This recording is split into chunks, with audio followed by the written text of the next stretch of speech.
मेढक बनने का लाइसेंस मत खोजो। रहना जगत में है। एक बड़ा प्यारा भजन है, मैं गाऊंगा नहीं, केवल एक लाइन कहूंगा मैं। दुनिया में रहो तो ऐसे रहो जैसे जल में कमल का फूल रहे। कमल का फूल देखा है आपने कभी? कमल का फूल, कमल का पत्ता नजदीक से देखा है किसी ने? कितने लोगों ने देखा? ईमानदारी से बताना, जिसने नजदीक से देखा हो, पत्ता, पेड़, फूल पूरा पानी के अंदर देखा? नहीं देखे हो तो देखना। दुनिया में रहो तो ऐसे रहो जैसे जल में कमल का फूल रहे।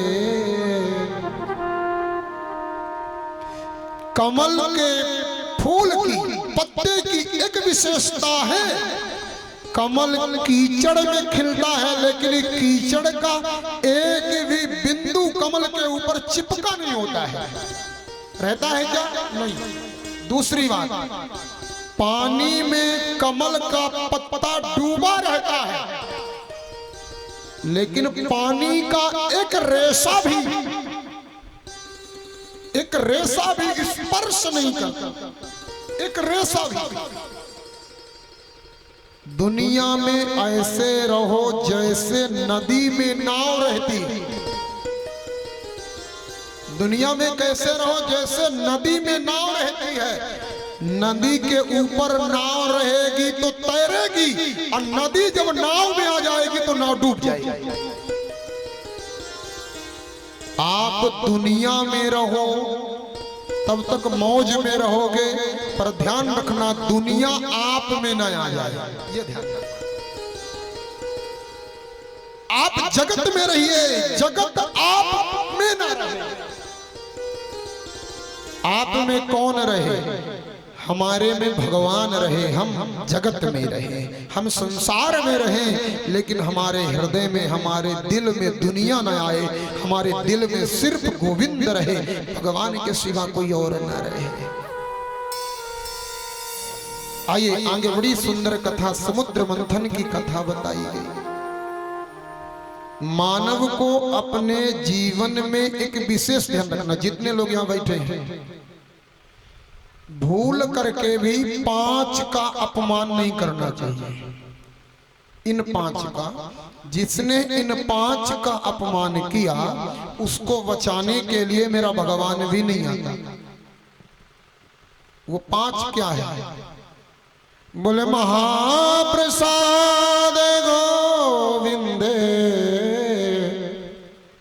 नाम ब्राह्मण वैष्णवे स्वल्प पुण्यवतां राजन विश्वासो नैव जायते। सबसे पहला, भगवान के प्रसाद का जीवन में कभी अपमान न करो। 5 में अपमान किसका नहीं होना चाहिए? भगवान के प्रसाद का अपमान कदाचित मत करो। दूसरा, भगवान की कथा का अपमान मत करो। जीवन में अगर सुख चाहते हो तो भगवान का प्रसाद और भगवान की कथा। महाप्रसाद गोविंदे नाम ब्राह्मणे वैष्णवे। तीसरी बात, भगवान का अपमान मत करो, भगवान के विग्रह का अपमान मत करो।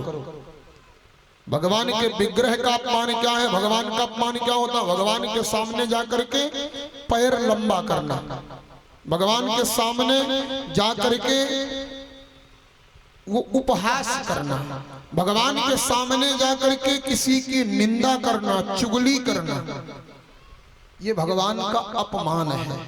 भगवान की कथा में भी यही, महाराज जाकर के भगवान की जब कभी कथा श्रवण करने का अवसर मिले तो मौन होकर के कथा श्रवण करना चाहिए, एकदम शांत चित्त होकर के जगत को मन से निकाल करके जगदीश को मन में रख करके कथा सुनना चाहिए।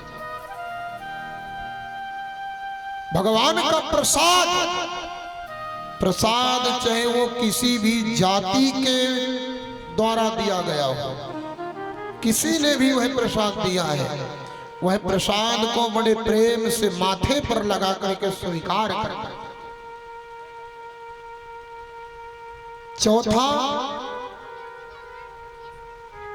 चौथा महाराज भगवान के भक्त का अपमान, सदगुरु का अपमान नहीं करना चाहिए।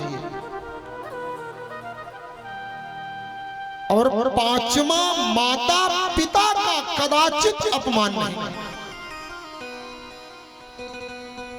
जीवन में जिस मनुष्य ने भगवान के प्रसाद का, भगवान की कथा का, भगवान का, गुरु ब्राह्मण वैष्णव का, माता पिता का जिसने भी हृदय दुखाया, इस दुनिया में फिर उसे कोई प्रसन्न करने के लिए, उसे खुश करने के लिए इस दुनिया में फिर कोई जन्म नहीं लिया। इस पृथ्वी का सबसे बड़ा भजन है माँ की प्रसन्नता, पिता की प्रसन्नता, माता पिता की सेवा। इससे बड़ा दुनिया में जगत में कोई महाराज भजन नहीं हो सकता, इससे बड़ा दुनिया में कोई यज्ञ नहीं हो सकता। जिसने अपने माता पिता को प्रसन्न नहीं किया ना, वो लाखों यज्ञ कर ले, करोड़ों जप कर ले, करोड़ों तीर्थ कर ले, उससे मेरे भगवान प्रसन्न कदाचित नहीं हो सकते। माई, इस पृथ्वी का सबसे बड़ा यज्ञ है माँ की प्रसन्नता, पिता की प्रसन्नता। माता पिता को प्रसन्न रखना इस जगत का सबसे बड़ा धर्म है। घर में बाप प्यासा बैठा हो और औलाद कावड़ यात्रा करे, मैं उस यात्रा को यात्रा नहीं मानता। नवरात्रि आती है, आज वो चलन चल गई है, हर चौराहे पर मूर्ति रखना, जय माता दी, जय माता दी।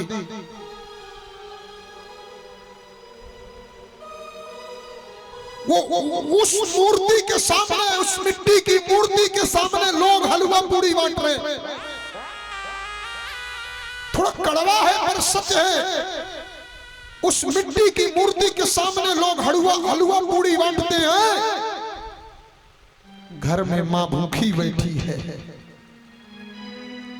घर में कभी मां को प्रेम से एक निवाला नहीं दिया, उस भक्ति को मैं भक्ति नहीं मानता हूं। ए माई बाप, प्रेम से मां के लिए रोटी और नमक दे देना, हाथों में रख करके। ध्यान रखना, वो 8 भुजा वाली दुर्गा माता तुम्हें 1000 भुजाओं से आशीर्वाद देगी। माई बाप ध्यान रखो, वो 8 भुजा वाली 1000 भुजा से आशीर्वाद देगी। केवल मां के चेहरे की मुस्कान बन जाओ।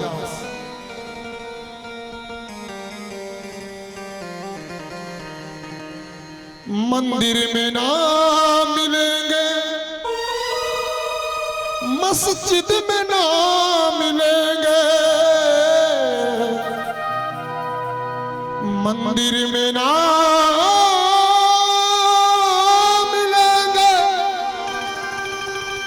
मस्जिद में ना मिलेंगे, घर में मिलेंगे तुझको तेरे भगवान।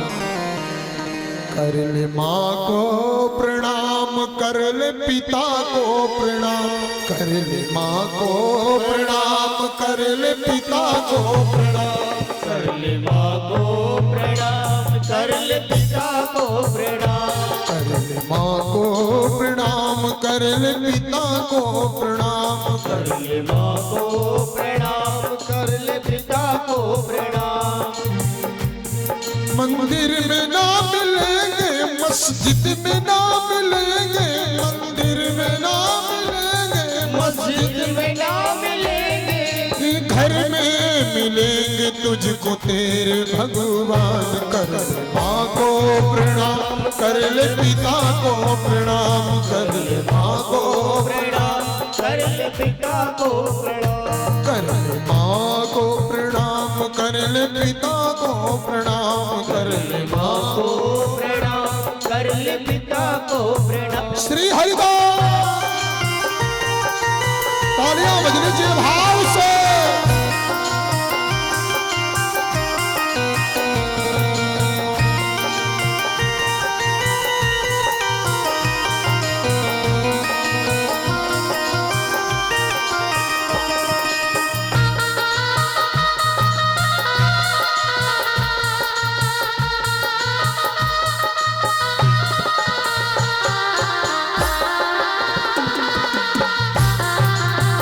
हरिदास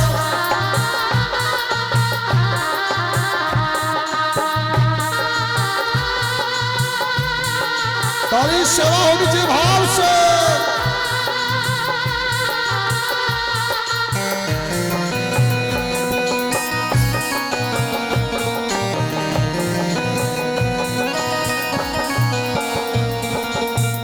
जिस माँ ने तुझे जन्म दिया है उस माँ को कैसे भूल गया। जिस माँ ने तुझे जन्म दिया है उस माँ को कैसे भूल गया। पाल पोस कर बड़ा किया है पिता को कैसे भूल गया। पाल पोस कर बड़ा किया है पिता को कैसे भूल गया। इनके ही चरणों में तेरा मकाम, इनके ही चरणों में तेरा मकाम। कर ले माँ को प्रणाम, कर ले पिता को प्रणाम, कर ले माँ को प्रणाम, कर ले पिता को प्रणाम, कर ले माँ को प्रणाम, कर ले पिता को प्रणाम, कर ले माँ को प्रणाम, कर ले पिता को प्रणाम। मंदिर में ना मिलेंगे, मस्जिद में ना मिलेंगे, मंदिर में ना मिलेंगे, मस्जिद में ना मिलेंगे, घर में मिलेंगे तुझको तेरे भगवान। कर ले माँ को प्रणाम, कर ले पिता को प्रणाम, माँ को प्रणाम, कर ले पिता को प्रणाम। श्री हरिदास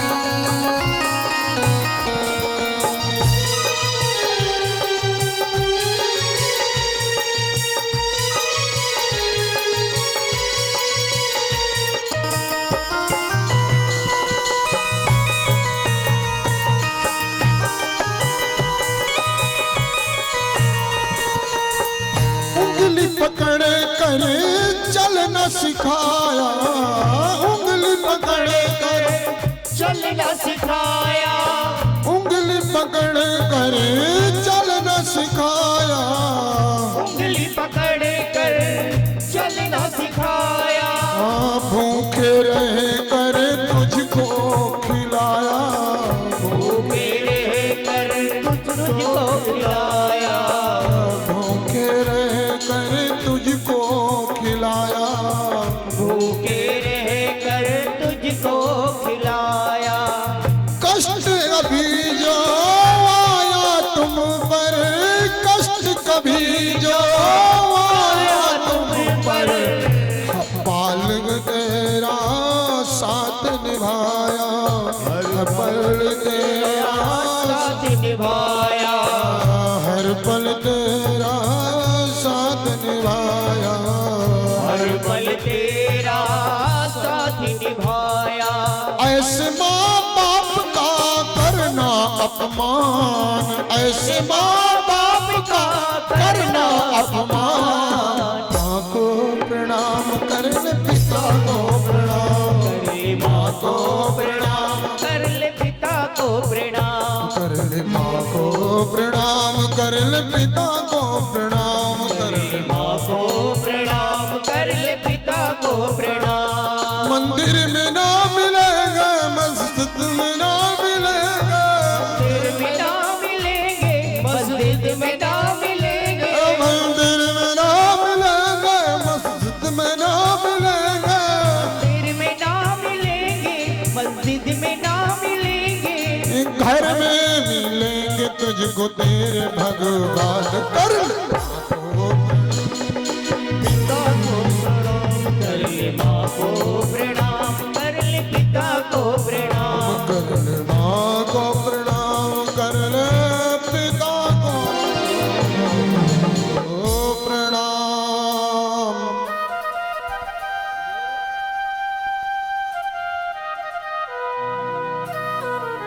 जीवन में कितना भी यज्ञ कर लो, कितना भी पूजा पाठ कर लो, अगर माँ को संत्युरंजनी शिवरंजनी बना देंगे थोड़ा सा, अगर तुमने माँ को और पिता को प्रसन्न नहीं कर पाया ना, ध्यान रखना जीवन में तुम भगवान को कदाचित प्रसन्न नहीं कर सकते हो मेरे माई बाबा।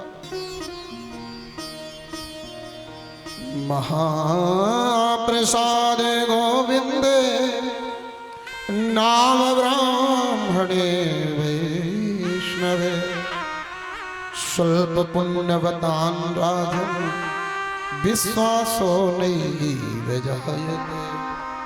सुखदेव गोस्वामी कहते हैं, राजा परीक्षित, जिसने माँ को प्रसन्न नहीं किया, माँ का अपमान करने वाला, पिता का अपमान करने वाला, गुरु ब्राह्मण का अपमान करने वाला, भगवान के प्रसाद का अपमान करने वाला, भगवान की कथा का अपमान करने वाला और मेरे प्रभु का अपमान करने वाला, जीवन में कभी सुखी नहीं रहता, वह चाहे कोई भी हो। एक बार दुर्वासा ऋषि भगवान नारायण से मिलने के लिए वैकुंठ गए। बड़े ध्यान से सुनना,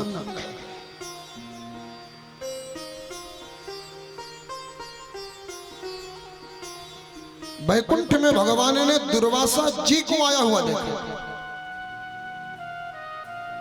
भगवान के गले में माला पड़ी थी, भगवान ने वह माला उतारा और उतार करके वह माला भगवान ने दुर्वासा जी को दे दी। दुर्वासा जी ने विचार किया कि मैं तो हमेशा भगवान का प्रसाद पाता हूं, मैं यह प्रसाद क्या करूंगा। यह प्रसाद मैं अगर अपने भक्त इंद्र को दे दूं तो इंद्र के लिए ज्यादा कल्याणकारी होगी। मैं तो हमेशा सौभाग्यशाली हूं, भगवान का प्रसाद पाता हूं। दुर्वासा ऋषि ने वह माला लाया, ला करके इंद्र को दिया।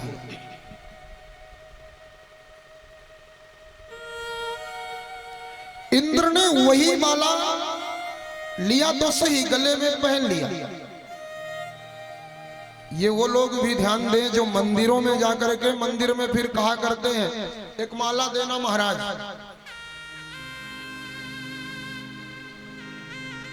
मंदिरों में पहुंच करके और मंदिर से भगवान का माला मांगते हैं और फिर वह पुष्पहार पैरों में फेंक देते हैं। ये उनके लिए भी कथा है, बड़े ध्यान से सुनो।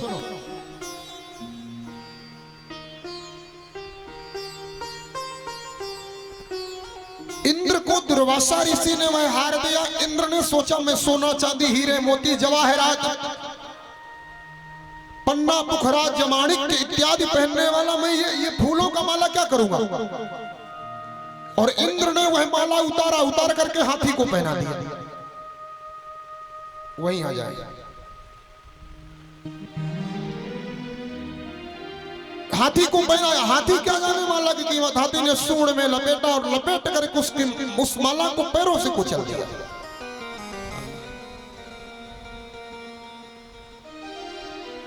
श्री हरिदास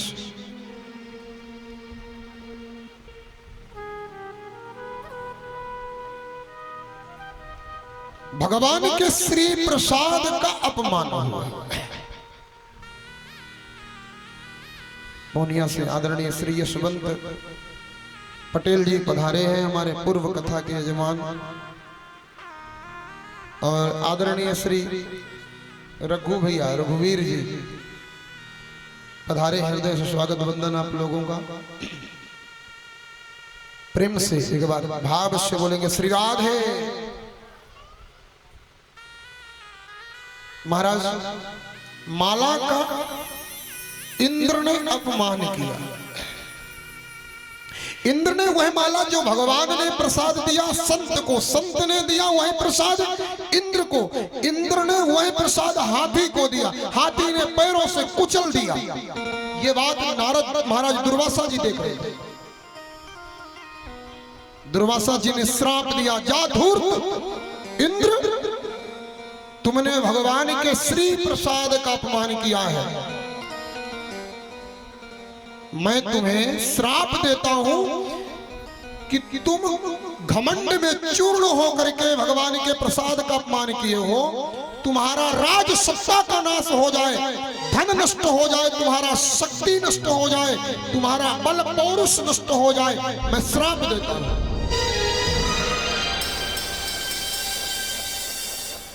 भगवान के प्रसाद का अपमान करना मानव के जीवन की सबसे बड़ी भूल है। आजा, भगवान ने कहा एक बार मेरा प्रसाद का अपमान करता तो मैं छोड़ देता। ये प्रसाद नहीं था, बोले ये महाप्रसाद था। बाजार से लड्डू लिया 200 रुपए किलो, उस लड्डू को लेकर के चले, हाथ में लटका के जा रहे हैं। बोले क्या है? बोले लड्डू। मंदिर में पहुंचा, वही लड्डू बाहर लेके निकले। बोले ये क्या है? बोले प्रसाद। लड्डू वही है। मंदिर पहुंचा, उसका नाम चेंज हो गया, उसका गुण चेंज हो गया, उसका प्रभाव चेंज हो गया। अब वो लड्डू नहीं रहा, वो प्रसाद हो गया। लेकिन वो महाप्रसाद कब हुआ? बोले वही लड्डू, वही भगवान का प्रसाद जब किसी संत के हाथ का स्पर्श पा जाता है तो वो फिर प्रसाद नहीं, वह भगवान का प्रसाद महाप्रसाद बन जाता है। एक बार प्रेम से बोलिए श्री राधे।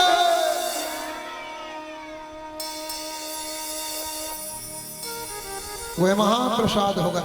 जीवन में भगवान ने कहा प्रसाद का अपमान करोगे तो भूल जाओगे, पर महाप्रसाद का अपमान मत करना। इंद्र आज महाप्रसाद का अपमान किया, श्राप लगा। माई बाप श्राप प्रसाद इंद्र शक्ति से विहीन, इंद्र को श्राप लगा है। ये बात पता चल गया शुक्राचार्य जी को।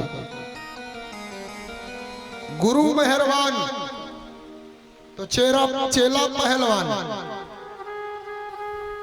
गुरु मेहरबान तो चेला पहलवान, और गुरु नाराज तो बिगड़ गए सब काज। हरि रूठे तो गुरु बचावे, गुरु रूठे नहीं ठोर। शुक्राचार्य जी ने तुरंत दैत्यों को बुलाया। बोले इस समय इंद्र का पांसा कमजोर है, चढ़ाई कर दो। बोले क्यों?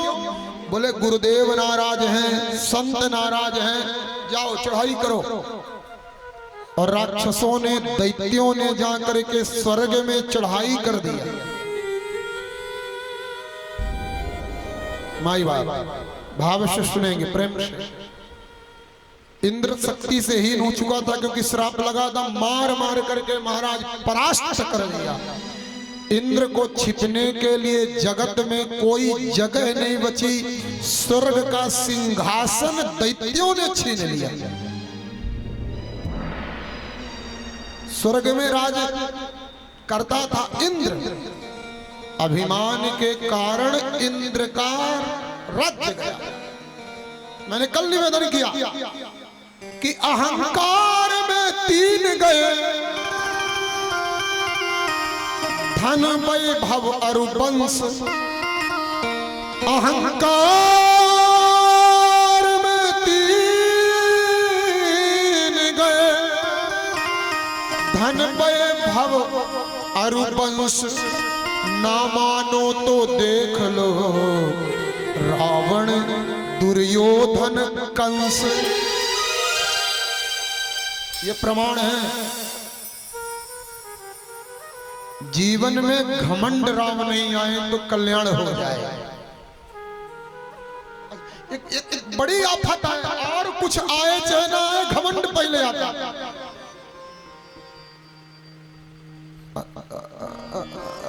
मैं थोड़ी देर पहले कहा था, जितने हैं सब घमंडी हैं, सब मेरे समेत मैं भी।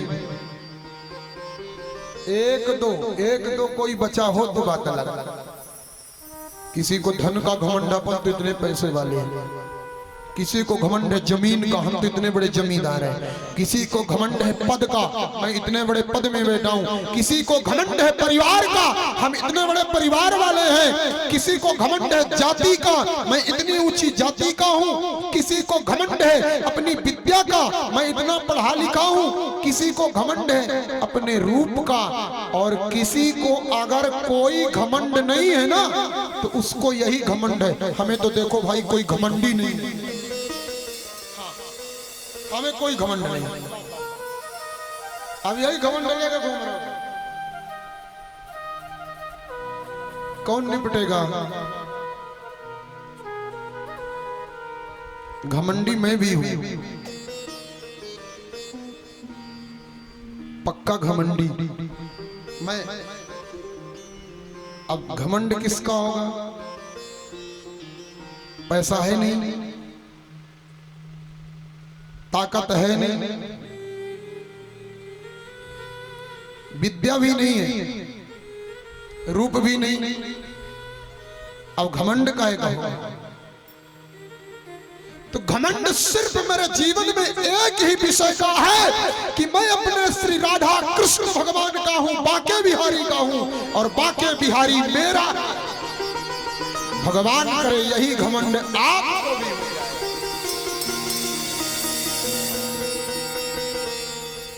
हमारे दो ही रिश्तेदार, अरे हमारे दो ही रिश्तेदार, एक हमारी राधा रानी, तीन से बनाइए, अरे एक हमारी राधा रानी, और एक बाको सरकार। प्रेम से मेरे साथ में सब लोग कहिए भाव से हरि बोल।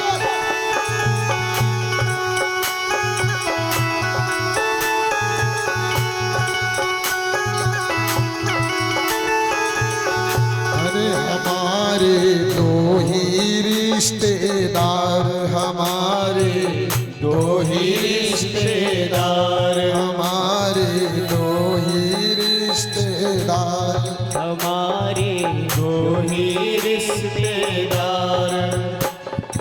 एक हमारी राधा रानी, एक हमारी राधा रानी, एक हमारी राधा रानी, एक हमारी राधा रानी, एक बाका सरकार। हमारे दो ही रिश्तेदार, हमारे दो ही रिश्तेदार, हमारे दो ही रिश्तेदार, हमारे दो ही रिश्तेदार, हमारे दो ही रिश्तेदार। ज्यादा नहीं गाऊंगा, कथा बहुत है। जीवन में अहंकार आए तो सिर्फ इस बात का आए कि मैं बाके का हूं और बाका मेरा है, मैं राधा रानी का हूं, राधा रानी मेरी है।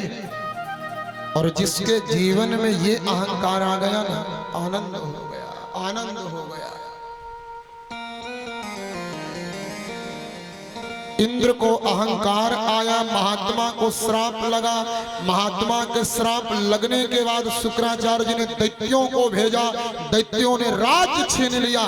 ध्यान रखना, जैसे ही ठोकर लगी इंद्र को होश आया, अरे ये क्या हुआ, मेरी तो राज सत्ता, मेरा मद, मेरा पद सब चला गया। भगा भगा भगवान के पास गया, भगवान पाहि माम, पाहि माम। भगवान ने कहा भैया देखो इस समय तुम्हारी शक्ति चली जा चुकी है, इस समय दैत्य लोग बलवान हैं, अब उनको हराने के लिए तुम्हें पुणे से ताकतवर बनना पड़ेगा। क्या करें महाराज? बोले समुद्र मंथन करो। देवताओं को एकत्रित किया देवराजा इंद्र ने, दैत्यों को भी एकत्रित किया प्रेम से, मना करके महाराज स्वर्ग के राजा आप ही बने रहो, समुद्र मंथन कर लिया जाए। समुद्र मंथन का कार्य प्रारंभ किया, मंदरांचल पर्वत को समुद्र में रखा, बासुकी नाग को रस्सी बनाया और बासुकी नाग को रस्सी बना करके महाराज मंथन कार्य प्रारंभ किया देवताओं ने। समुद्र का मंथन कार्य देवता दैत्य दोनों लोग मिल करके कर रहे हैं। भगवान ने कहा था अमृत निकलेगा, अमृत से पूर्व ही समुद्र में जहर निकला, और जहर भी ऐसे नहीं, नभे तप्यम कालकूटाद विषा जलधि संभवात्। इतना भयंकर विष निकला मानो सारी दुनिया जल जाएगी, सारी दुनिया भस्म हो जाएगी। भगवान के पास पुनः देवता लोग गए, भगवान बचाइए बचाइए, अमृत तो निकला नहीं, जहर निकला आया। भगवान ने कहा भैया आज तक हमने माखन मिश्री खाया है, लड़ुआ रसगुल्ला खाया है, जहर का कभी टेस्ट भी नहीं किया। कोई दूसरा दरवाजा देखो। बोले कहाँ जाए? बोले एक काम करो, देवों के देव महादेव के पास जाओ, शायद वही कुछ उपाय करेंगे। नारायण ने कहा जाओ तो सही, लेकिन ये मत बताना मैंने भेजा है। सारे देवता लोग गए और जाकर के भगवान महादेव की बड़ी भव्य स्तुति किया, बड़े सुंदर वंदना किया। पाहि पाहि महादेव भूतात्मन भूत भावना। हे प्रभु पाहि माम, रक्षा करो महादेव। शिवजी ने कहा भैया क्या संकट आया? बोले महाराज बड़ा भयंकर जहर निकला है समुद्र से। बोले क्या कर रहे थे? बोले अमृत निकालने के लिए समुद्र मथ रहे थे। शिवजी ने कहा भैया अगर अमृत निकलता तो एक आध चम्मच हमको भी देते कि नहीं? बोले नहीं महाराज, अमृत निकलता तब तो शायद आते भी नहीं आपके पास, जहर निकला है तो मेरे पास चले आए। आपको ये पता है मैं शादीशुदा हूं, ऐसे नहीं हूं, और शादीशुदा आदमी का अपनी जिंदगी पर पूरा अधिकार नहीं होता। जितने भी शादीशुदा लोग हैं ये आज ध्यान से सुनना, विवाह हुआ, आपने अपने शरीर का आधा अधिकार खो दिया। सुनी लाया है नहीं? शादी हुई आधा अधिकार गए। क्यों? पति होता है लेकिन पत्नी अर्धांगनी होती है। आधे अंग की मालकिन होती है पत्नी। पति के आधे जीवन में, आधे शरीर में पत्नी का अधिकार है, इसलिए पत्नी अर्धांगिनी है। ध्यान रखना। पत्नी के ऊपर पति का जरा भी अधिकार नहीं है। अगर अधिकार होता तो पति भी अर्धांगना होता।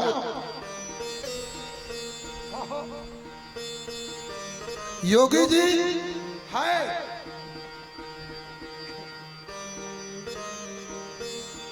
योगी जी कैसे कैसे आफत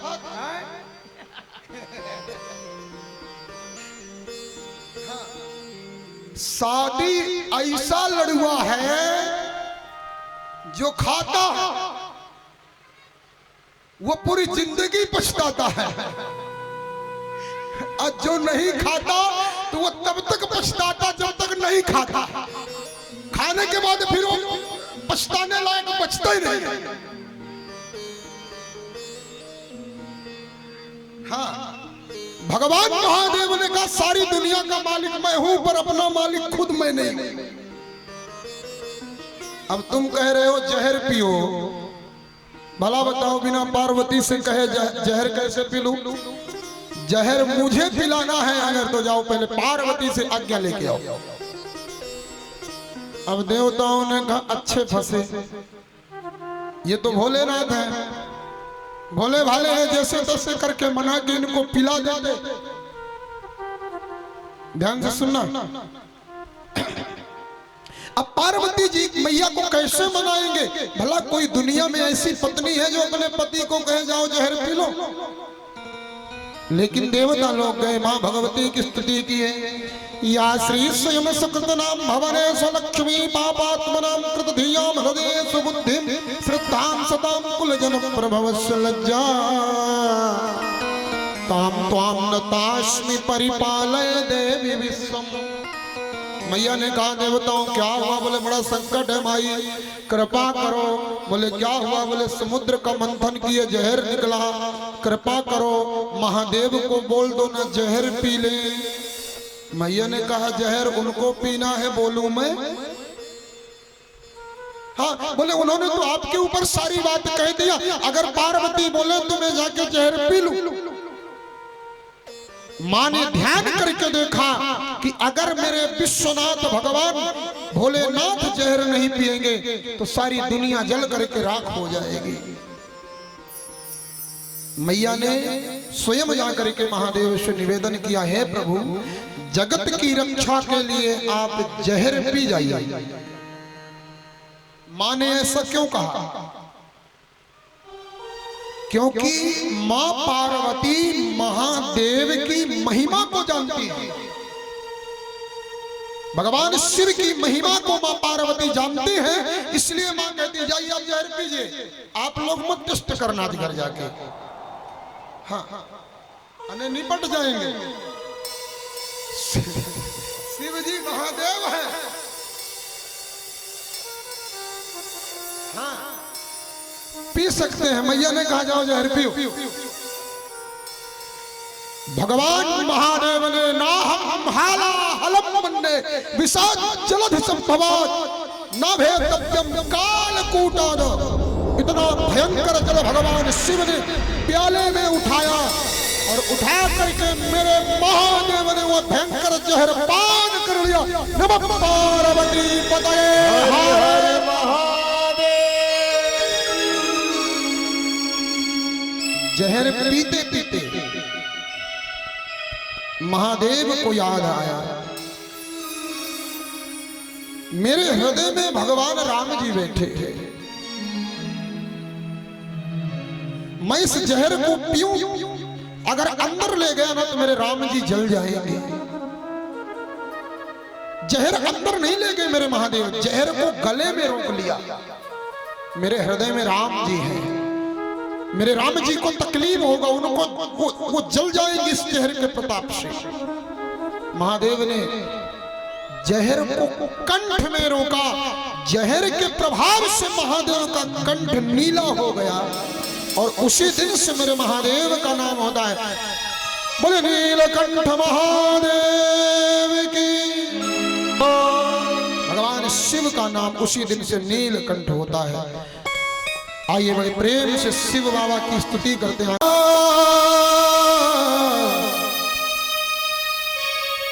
शिव भक्तों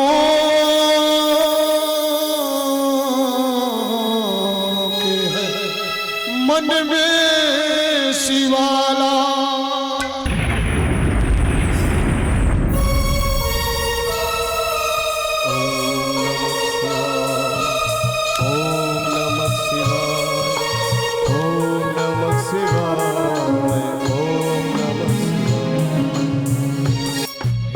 शंभु बाबा मेरे भोलेनाथ, तीनों लोक में तू ही तू। श्रद्धा सुमन और बेलपत्र जीवन भी अर्पण कर दो। हे शंभु बाबा मेरे भोलेनाथ, तीनों लोक में तू ही तू।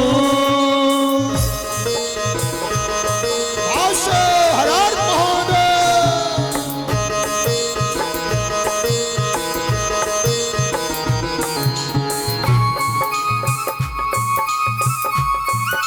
जय हो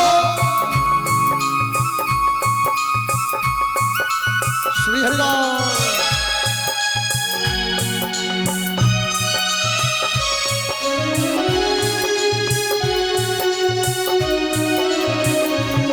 जग का स्वामी है तू, अंतर्यामी है तू, मेरे जीवन की अनमित कहानी है तू।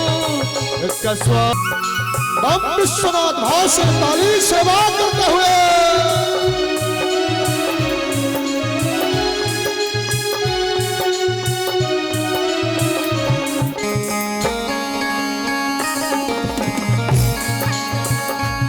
मन में है कामना, कुछ मैं और जानू ना, जिंदगी भर करूं तेरी आराधना। मन में है तीनों लोग में तू ही तू।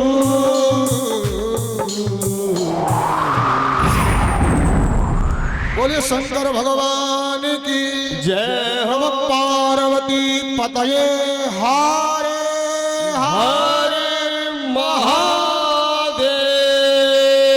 शंभु।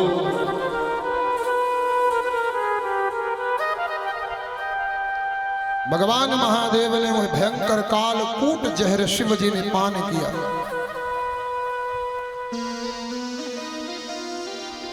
सारे जगत की रक्षा मेरे भगवान महादेव ने किया। पुनः समुद्र मंथन कार्य प्रारंभ हुआ। टेढ़ा चंद्रमा निकला समुद्र मंथन से। शिव जी ने निवेदन किया यह चंद्रमा भी मुझे प्रदान कर दो, और भगवान ने वह चंद्रमा अपने मस्तक पर सुशोभित कर लिया। मेरे प्यारे, उच्चश्रवा नाम का घोड़ा निकला। वह घोड़ा राजा बलि को दे दिया गया। समुद्र मंथन से ऐरावत हाथी निकला। वह महाराज देवराज इंद्र को दे दिया गया। कल्प वृक्ष निकला, वह भी महाराज स्वर्ग में रख दिया गया। अप्सराएं निकली, स्वर्ग भेज दिया गया। कौस्तुभ मणि समुद्र मंथन से निकली। भगवान नारायण ने उसे अपने हृदय पर धारण किया। समुद्र मंथन करते करते ही कार्तिक माह में, कार्तिक माह अमावस्या की तिथि में भगवती लक्ष्मी जी का प्रकट समुद्र से होता है। वो लक्ष्मी मैया की जय हो। सरसिज निलय सरोज हस्ते, धवल तरा सुख गंध मल्य शोभे, भगवती हरिवल्लभे मनोज्ञे त्रिभुवन भूत कर प्रसीद मह्यम। भगवती लक्ष्मी जी प्रकट हुई। लक्ष्मी जी के बाद में महाराज बारूणी मदिरा निकली। वह बारूणी मदिरा दैत्यों को दी गई। बारूणी मदिरा पी करके सब दैत्य मत वाले हो गए। उपरांत भगवान धनवंतरी का प्रकट होता है। बोले धनवंतरी भगवान की जय हो। धनवंतरी भगवान की जय हो। अमृत कलश लिए हुए भगवान धनवंतरी जी प्रकट हुए। जैसे अमृत लेकर के भगवान धनवंतरी आए, दैत्य लोग अमृत का कलश लेकर के भागना शुरू किए। लाए ला करके हरिद्वार में जाकर के छिपाया। देवता भी पहुंच गए, लड़ाई हुई कलश के लिए। अमृत की कुछ बूंदें हरिद्वार में गिरी। वहां से चले तो तीर्थराज प्रयागराज में जाकर के महाराज कुछ बूंदें गिरी। वहां से लेकर के भगे कलश उज्जैन में, अवंतिकापुरी में, बाबा महाकाल की नगरी में अमृत कलश छिपाया। वहां भी अमृत के लिए लड़ाई हुई, कुछ बूंदें वहां भी गिरी। उपरांत लेकर के महाराज पंचवटी श्री नासिक क्षेत्र में जाकर के छिपाया, कुछ बूंदे वहां भी गिरी अमृत की। भगवान ने विचार किया, अगर समय से मैंने जाकर के बंटवारा नहीं किया तो ये सारा अमृत युद्ध में ही नष्ट हो जाएगा, गिर जाएगा। उसी समय भगवान ने एक बड़ा सुंदर रूप धारण किया। बोले मोहिनी भगवान की जय हो। दैत्यों ने वही मोहिनी रूप देख करके मोहित हो गए। दैत्यों का मन मोहित हो गया। भगवान ने कहा, एक काम करो, देवताओं कतार बना करके बैठो। एक कतार में देवता बैठ जाए, एक कतार में राक्षस बैठ जाए। कतार बना लिया। मोहिनी भगवान ने पूछा, बांटना कहां से शुरू करूं? दैत्यों ने कहा, पहले देवताओं को पिला दो। ऊपर का पतला पतला देवता पी लेंगे, नीचे गाढ़ा वाला माल बचेगा सो हम पिएंगे। हर जगह स्वार्थ का भाव। कई बार अपने आप को ज्यादा समझदार समझना भी हमारे बेवकूफी का कारण बन जाता है। कई बार अपने आप को ज्यादा समझदार समझना हमारे जिंदगी की सबसे बड़ी बेवकूफी हो जाती है। एक पंडित जी रास्ते रास्ते जा रहे थे।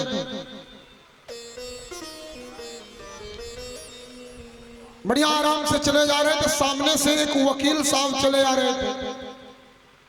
वकील साहब धोती कुर्ता में थे, पैदल पैदल चले आ रहे थे और पंडित जी साइकिल में थे। पंडित जी के साइकिल में वकील साहब की धोती फंसी और धोती फंसी तो फट गई।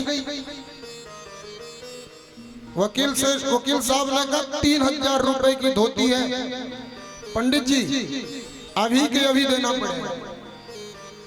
3000 अभी के अभी चाहिए। पंडित जी ने कहा, भैया हाथ जोड़ रहे हैं, देखो गरीब आदमी जैसे तैसे पूजा पाठ करा करके जीवन, 3000 नहीं अभी देना पड़ेगा। वकील साहब ने कहा, अगर 3000 अभी नहीं दिए तो यहां से कदम हिलने नहीं दूंगा। पंडित जी ने, ठीक है महाराज। पोथी पत्रा के बीच में नोटें पड़ी होती हैं, जैसे तैसे ढूंढ ढाड़ करके 3000 रुपए दिया। 3000 रुपए दे करके वकील साहब, धोती खोलो। धोती खोलो। बोले क्यों? बोले तुम्हें धोती की कीमत हमने दे दिया, अब धोती हमें दे दो। अब बीच बाजार में बिना धोती के होना पड़ रहा वकील साहब। बोले नहीं महाराज, 3000 अपना रख लो। बोले 3000 नहीं लूंगा, अब तो ये धोती मेरी है, ये धोती में 30,000 में बेचूंगा। अब इज्जत बचाना है तो 30,000 रुपए दो और धोती खोल दो। महाराज, कई बार खुद को ज्यादा समझदार समझना कई बार अपने लिए नुकसानदायक हो जाता है। राक्षसों ने वही किया। पहले ऊपर का पतला पतला देवताओं को पिलाओ, नीचे गाढ़ा वाला हम पिएंगे। भगवान ने कहा, यही हम चाहते हैं। देवताओं को अमृत पिलाना शुरू किया भगवान ने। एक राक्षस बड़ा समझदार था। बोले, ये अमृत के लिए लड़ाई चल रही थी और ये सुंदर स्त्री कहां से आई और ये पिलाने को तैयार है अमृत अपने हाथों से, कहीं ना कहीं गड़बड़ तो है। वो राक्षस सूर्य और चंद्रमा के बीच में जाके बैठ गया। भगवान ने देवताओं को अमृत पिलाया, अंत में चंद्रमा को दिया।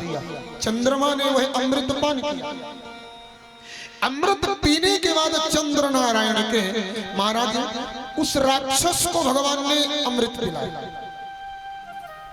राक्षस को अमृत पिलाने के बाद भगवान ने सूर्य नारायण को अमृत पिलाया।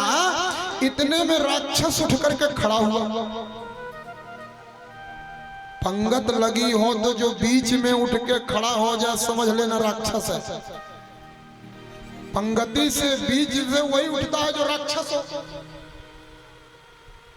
ये कथा में भी बीच में ये कथा की भी पंगत है। यहाँ भी बीच में हम नहीं कहेंगे कौन है, पर हाँ उठना गड़बड़ है। हाँ हरि बोल, प्रेम से एक बार बोलिए श्री राधे। श्री राधे। समझ गए? चंद्र नारायण का प्रभु ये राक्षस भगवान ने अच्छा राक्षस सूर्य नारायण ने कहा राक्षस भगवान। तुरंत मेरे प्रभु ने चक्र उठाया और चक्र का प्रहार किया। सिर कट के अलग, धड़ कट के अलग। अमृत पी लिया था, दोनों जिंदा, सिर भी जिंदा, धड़ भी जिंदा।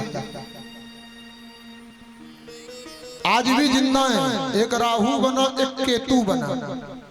दोनों आज भी सूर्य और चंद्रमा से बदला लेते हैं, जिसे हम लोग कहते हैं सूर्य ग्रहण, चंद्र ग्रहण। आज भी बदला लेते हैं मेरे भाई। सूर्य ग्रहण और चंद्र ग्रहण के रूप में देवता लोग बलिष्ठ हुए। अमृत पी करके भयंकर युद्ध प्रारंभ हुआ। देवता लोग भगवान की कृपा से युद्ध में जीत जाते हैं। राक्षस लोग परास्त हुए। गुरु जी के पास गए। गुरु जी देवता जीत गए। गुरु जी ने कहा चिंता मत करो, अगर तुम्हें स्वर्ग का राज्य चाहिए तो एक उपाय और है। जो मनुष्य अपने जीवन में 100 यज्ञ बिना विघ्न बाधा के पूरा कर लेता है, वो इंद्र की गद्दी का अधिकारी हो जाता है। इंद्र कोई देवता नहीं है।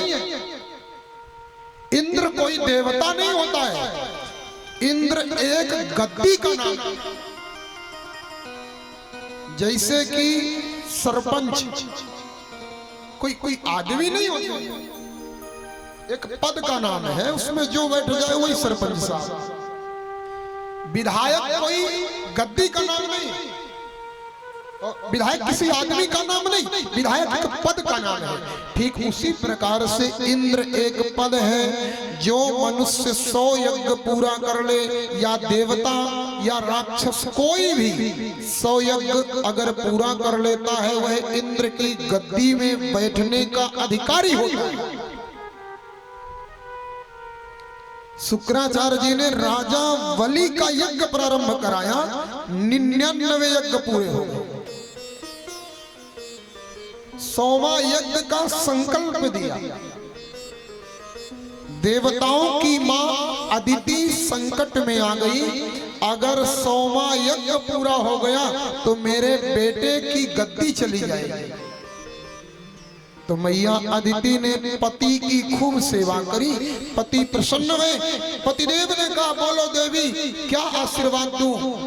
मैया अदिति ने कहा ऐसा आशीर्वाद दो कि मेरे गर्भ से जो बेटा जन्म ले वो राजा बलि का यज्ञ नष्ट करने वाला, 100वां यज्ञ पूरा ना होने दे, ऐसा संतान मुझे दे दो। अब सेवा से प्रसन्न थे, तथास्तु वरदान दे दिया। भगवान वामन देव मैया अदिति के गर्भ में पधारे। समय पाकर के महाराज भादव का महीना आया, शुक्ल पक्ष द्वादशी तिथि, मध्य दिवस दोपहर को ठीक 12 बजे भगवान वामन का प्राकट्य होता। बोले वामन भगवान की जय हो। तम बटुम वामनम दृष्ट्वा मोदमानम हर्षये। महाराज प्रसन्न हो गए, सब जय जयकार करने लगे। सब आनंद मना रहे हैं। भगवान वामन देव पधारे, वामन देव की बड़ी सुंदर झांकी पधारेगी पांडाल तक। भगवान वामन देव का प्रकट हुआ। वामन देव भगवान का सुंदर जात कर्म संस्कार होता है कश्यप ऋषि के द्वारा। वरुण देव आए, वरुण देव ने वामन देव को सुंदर छत्र प्रदान कर दिया। वनस्पतियों ने वामन देव को खड़ाऊं दिया। यमराज ने अपना पाश प्रदान किया। देवगुरु बृहस्पति ने जनेऊ दिया और महामंत्र की दीक्षा प्रदान किया। वामन देव को गायत्री मंत्र प्रदान किया। देवगुरु बृहस्पति ने कहा मंत्र लेने के बाद दक्षिणा देना चाहिए। वामन भगवान ने कहा भैया क्या दक्षिणा चाहिए बताइए गुरुदेव। बोले हमें त्रिलोकी की दक्षिणा दे दो, सारे संपूर्ण लोकों की दक्षिणा दे दो। तो बोले त्रिलोकी में अधिकार किसका है? बोले कुछ समय बाद राजा बलि का होने जा रहा है। राजा बलि यज्ञ में विराजित है। महाराज वामन भगवान राजा बलि के यहाँ भिक्षा मांगने की यात्रा में चले। मेरे प्रभु सुंदर स्वरूप है मेरे ठाकुर का, वामन अंगुल का स्वरूप मेरे वामन प्रभु का। वो वामन अंगुल का स्वरूप लेकर के राजा बलि के यहाँ भिक्षा मांगने जा रहे हैं। राजा बलि का जो यज्ञ चल रहा है वो कक्षभुज नामक स्थान पर चल रहा है। भृगु कक्ष संघ के श्रीमद् भागवत में वर्णन आता है कि कक्षभुज नामक स्थान पर यज्ञ चल रहा है। अब महाराज वामन देव को उस जगह में जाने के लिए नर्मदा मां पार करके जाना है। बोले नर्मदा मैया की जय हो। नर्मदा मां जितना गुजरात की ओर आप बढ़ते, कच्छभुज गुजरात में है, जितना आप गुजरात की ओर बढ़ते जाएंगे ना उतनी नर्मदा मां गंभीर होती जाएगी। प्रवाह धीरे होते जाएगा लेकिन गहराई उतनी विशाल होती जाएगी। अमरकंटक की ओर आप बढ़ेंगे इधर से तो प्रवाह तेज होगा लेकिन गहराई उतनी ज्यादा नहीं है जितने विशद महाराज गुजरात की ओर है। बड़ा विशाल का मां नर्मदा का घाट तट वामन भगवान पहुंचे। अब भैया पार कैसे जाएं? इतनी गहरी है नर्मदा मां, इनसे पार कैसे हो? ए भैया एक पलक झपकाने से सारे जगत को पार कर दे। करुणा भरी एक नजर जिसे देखे। बड़ा सुंदर है मेरा वामन। करुणा भरी नजर से जो एक पलक झपका करके सारे जगत को पार कर दे। आज वो नर्मदा के तट में राह देख रहा है, मुझे कोई पार लगा दे। एक ब्राह्मण दिखाई दिया, बड़े ध्यान से सुनना। एक ब्राह्मण दिखाई दिया, महाराज नर्मदा जी से पार कर दो ना। पंडित जी ने कहा भैया कहाँ जा रहे हो? बोले राजा बलि के यहाँ भिक्षा मांगने जा रहे हैं। पंडित जी ने कहा एक शर्त में देंगे, जब कुछ परसेंटेज हमें भी दो तो हम पार कर सकते हैं नर्मदा जी से। आपको कुछ परसेंट हमें दो। वामन देव ने कहा भैया 90 में मेरा 10 तुम्हारा। बोले नहीं इतने में पार नहीं करूंगा। ब्राह्मण देव हैं, मन में थोड़ा लालच आ गया था, माल तो लंबा मिलेगा, हम भी फायदा ले लेते हैं इस मौके का। बोले 90-10 में नहीं बात बनेगी। तो बोले ठीक है 20 तुम्हारा 80 मेरा। बोले नहीं। बोले एक काम करो 30 तुम्हारा 70 मेरा। बोले नहीं। तो बोले फिर 40 तुम्हारा 60 मेरा। बोले नहीं। तो बोले फिर आधा आधा। हाँ बोले अब बात बन जाएगी। वामन भगवान को कंधे पर बैठाया। ध्यान से सुनना। कंधे पर बैठाया और कंधे पर बैठा करके दोनों पैर वामन भगवान के सामने आ गए। वामन भगवान ने माथे में हाथ रख लिया। भगवान के चरण सामने आए। नर्मदा जी में प्रवेश किया ब्राह्मण ने। गले तक पहुंचा था। नजर पड़ी चरणों में, जैसे नजर चरणों में पड़ी तो चरणों में क्या देखा, सुंदर जैसे कमल का तुरंत खिला हुआ फूल हो वैसे चरण हैं। चरण में शंख, चरण में चक्र बना है, चरणों में गदा बना है, चरणों में ध्वजा बना है। विचार किया इस ब्राह्मण ने, हमने तो मांगने में कंजूसी कर लिया। बीच धार में पहुंच करके पंडित जी ने कहा, भगवान सौदा नहीं पटेगा। अब भैया 50-50 से भी नीचे चलना पड़ेगा। 50-50 की तो बातें हो गई थी, अब बीच धार में लाके धोखा दे रहे हो। भगवान सौदा नहीं पटेगा। तो बोले भैया आफत में तो है ही, बीच में है, 60 तुम्हारा 40 मेरा। बोले नहीं। तो बोले भैया धार में ही चल रहे हैं, एक काम करो 30 हमारा 70 तेरा। बोले इतने में भी बात नहीं बनेगी। भगवान के मन में शंका आई, लगता है पहचान गया क्या। तो अच्छा अपने मुंह से बता दो क्या चाहिए तुम्हें। बोले भगवान जो आपको भिक्षा में मिले वो मत देना, इतना कृपा कर दो कि आज आप नर्मदा जी के तट में आए हैं, मैं नर्मदा से पार कर रहा हूं, कल जब मैं भवसागर के तट में आऊं तो मुझे भवसागर पार कर देना सरकार, ऐसी कृपा कर। और आज वो बामन देव मेरे सरकार, बामन प्रभु हम सबके बीच में पधार रहे। बोले बामन भगवान की जय हो, बामन भगवान की जय हो। मेरे बामन प्रभु भिक्षा मांगने के लिए आज राजा बलि के दरबार पर आते हैं। आइए, बड़ा सुंदर स्वरूप है मेरे बामन प्रभु का। हम सब लोग दर्शन करेंगे, आनंद लेंगे, पूजन करेंगे। लाएं सरकार को जय हो।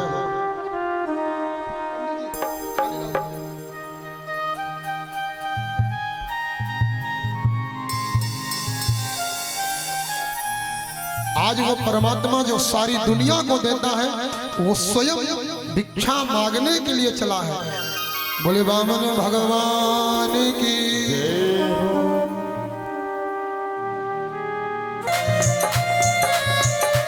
हरि बामन का वेश बनाए, बलि राजा के द्वारे आए।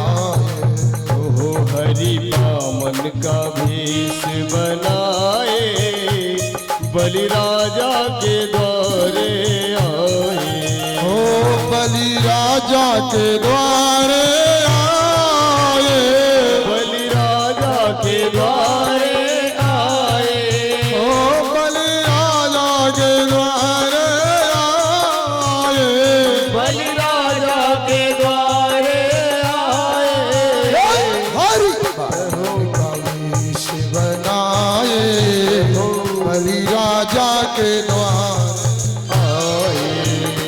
हरि बामन का वेश बनाए, बलि राजा के द्वारे आए।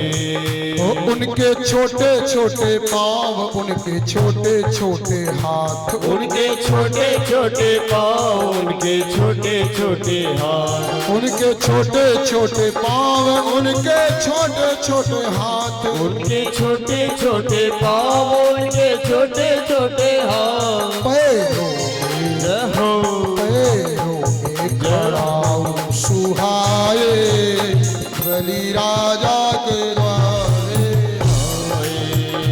हरि बामन का वेश बनाए, राजा बलि के द्वारे आए। ओ बलि राजा के द्वारे आए, बलि राजा के द्वारे आए। हरि बामन का वेश बनाए, बलि राजा के द्वारे। हरि बामन का वेश श्री बनाए, हरिराम बलि राजा के द्वारे आए। बड़ी बड़ी तालियों के साथ में बामन भगवान की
कांधे झोली धरी गले माला पड़ी, कांधे झोली धरी गले माला पड़ी, कांधे झोली धरी गले माला पड़ी, कांधे झोली धरी गले माला पड़ी, कांधे झोली धरी गले माला पड़ी, कांधे झोली धरी गले माला पड़ी, हाथों का मंडल सुहाए बलि राजा के द्वारे आए, हरि बामन का भेष बनाए बलि राजा के द्वारे बोले बामन भगवान की जय हो। प्रेम से कहिए श्री राम। श्री राधे। वह बामन भगवान गुरुदेव की आज्ञा पा करके भिक्षा मांगने के लिए राजा बलि के दरबार पर पहुंचे। राजा बलि ने यज्ञ की दीक्षा लिया और यज्ञ की दीक्षा लेकर के यज्ञ प्रारंभ करने की तैयारी में थे।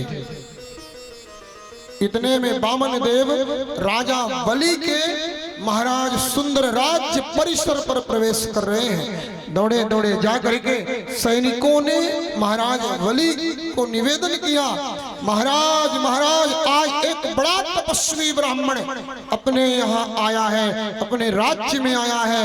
ऐसे लग रहा है जैसे स्वयं नारायण ही ब्राह्मण का रूप धारण करके आ गया।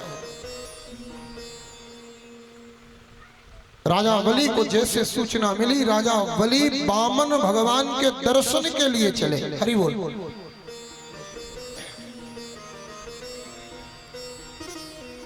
दरवाजे पर इतना तपस्वी ब्राह्मण देखा, इतना तपस्वी, आज तक कभी ब्राह्मण देखा ही नहीं था इतना तेजोमय तपोमय। हाथों में भिक्षा का पात्र है, एक हाथ में माला है, सुंदर चरणों में खड़ाऊ है, भिक्षा के हाथ वाले पात्र में छत्र लिए हुए हैं, शरीर पर कौपीन लगी है। आहा, दर्शन करके आज राजा बलि गदगद हो गए। हे प्रभु, अद्य में पावन जन्म, अद्य में पावनम कुले, अद्य में पावनम जीवन, भगवान गतो ग्रह। हे प्रभु, आज मैं धन्य हो गया, आज मेरा जीवन धन्य हो गया। बामन भगवान ने कहा, ऐसा क्या हुआ राजा बलि? बोले, आप जैसा ब्राह्मण मेरे घर पहुंच गया, आज तो मेरा जीवन जन्म सफल हो गया। चरणों में लेट करके प्रणाम किया महाराज, दंडवत प्रणाम किया राजा बलि को। राजा बलि ने बामन देव को दंडवत प्रणाम किया। बामन भगवान ने कहा, उठो, आयुष्मान भव। राजा बलि ने कहा, हाथ में भिक्षा का पात्र है, ऐसे लगता है जैसे कुछ मांगने आए हो। करो बेटा, ए भैया थोड़ा ने को बंद रख यार, खट खट।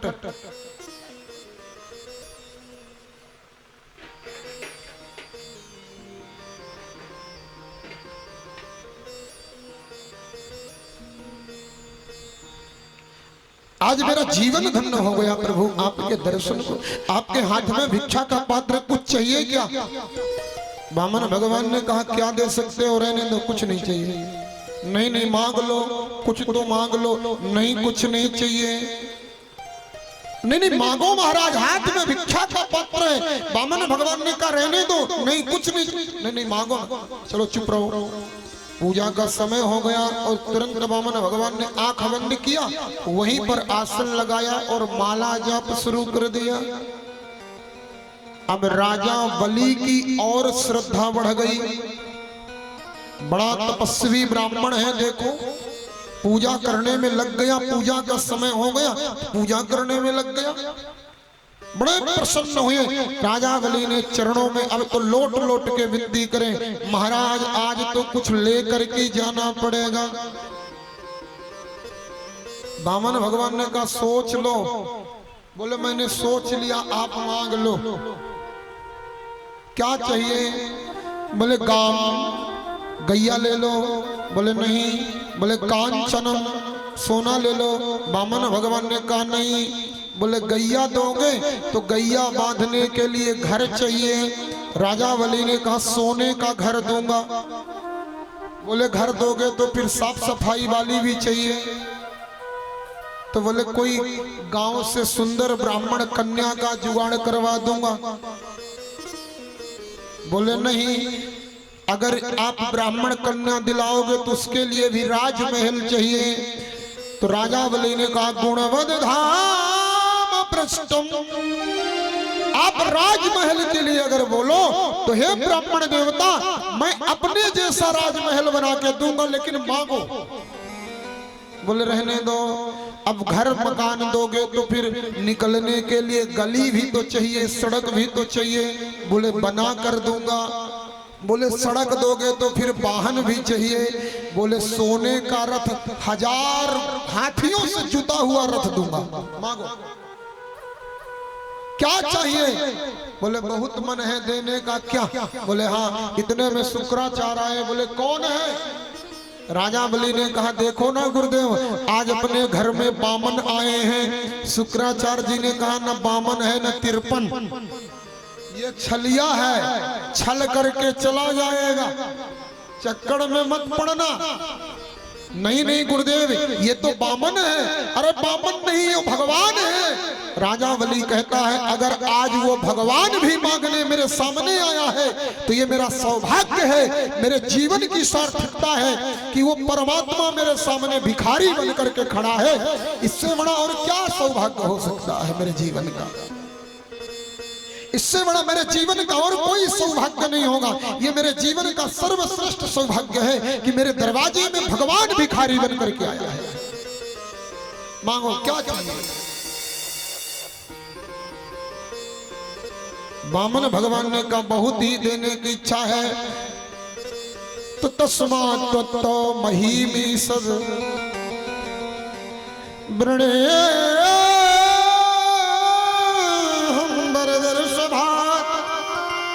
पदानि त्रीणि दैत्येन्द्र संहितानि पदम।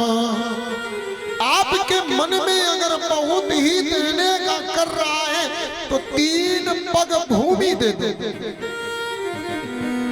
अब राजा बलि एक बार वामन भगवान के पैर देखे तो 2-2 अंगुल के पैर।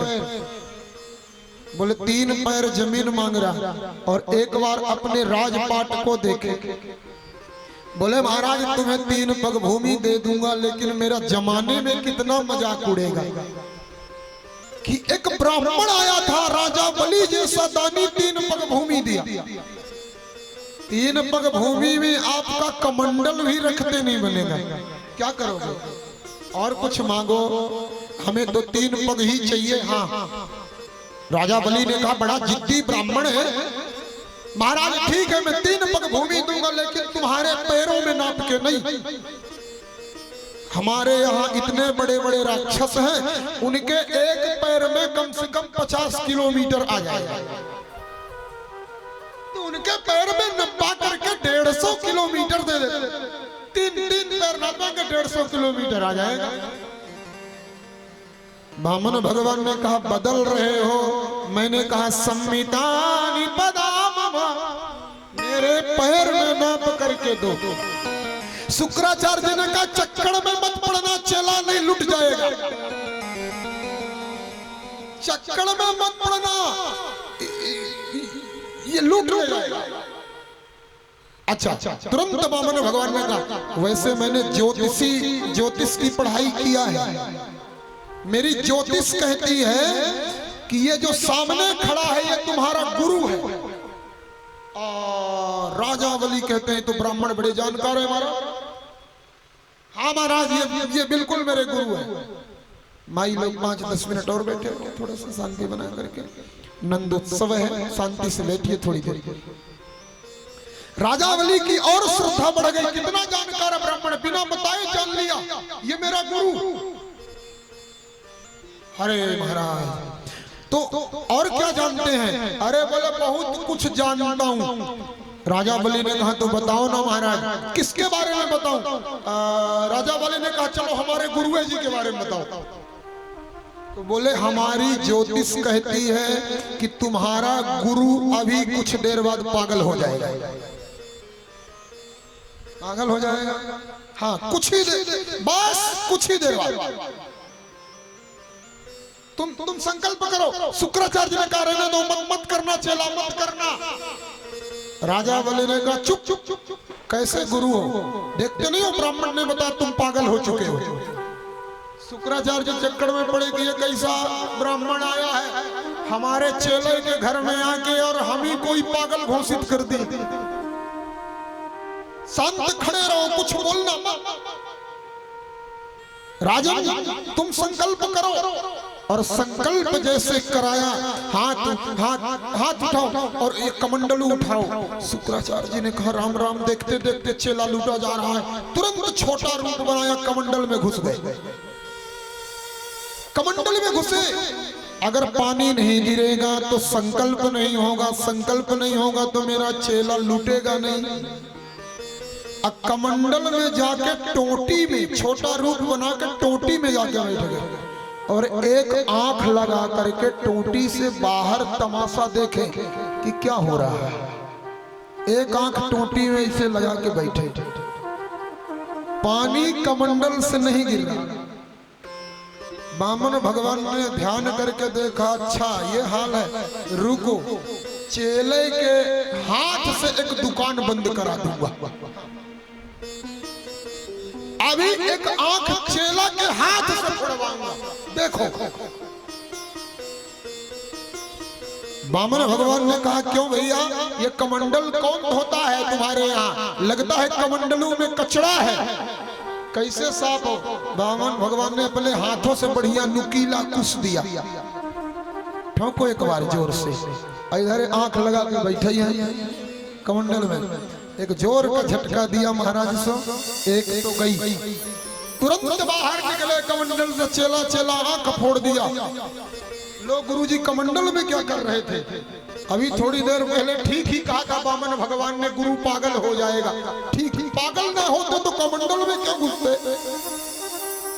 कमंडल में पागल ही घुसेगा और कौन घुसेगा? 3 पग भूमि का संकल्प हुआ और 3 पग भूमि के संकल्प के बाद बामन देव ने कहा क्या मैं अपनी 3 पग भूमि नाप सकता हूं? राजा बलि ने कहा तुरंत गुरुदेव नापा जाए। आह देखते ही देखते मेरे बामन भगवान ने रूप बढ़ाना शुरू किया। आह तब ही विक्रम भयो मुरारी। भगवान का वो स्वरूप बढ़ा, एक पैर में ऊपर के लोगों को नापा, दूसरा पैर था तो दूसरे पैर में नीचे के लोगों को नाप लिया। 2 पैर में भगवान ने सारी सृष्टि को। राजा बलि से पूछे, राजा बलि तीसरा पैर का क्या करें? उधारी खाता में डाल दें? बोले नहीं, दक्षिणा उधार नहीं होना चाहिए, नगद लो। तो बोले रखें कहाँ पैर? 2 पैर तो नाप लिया। बोले तीसरा।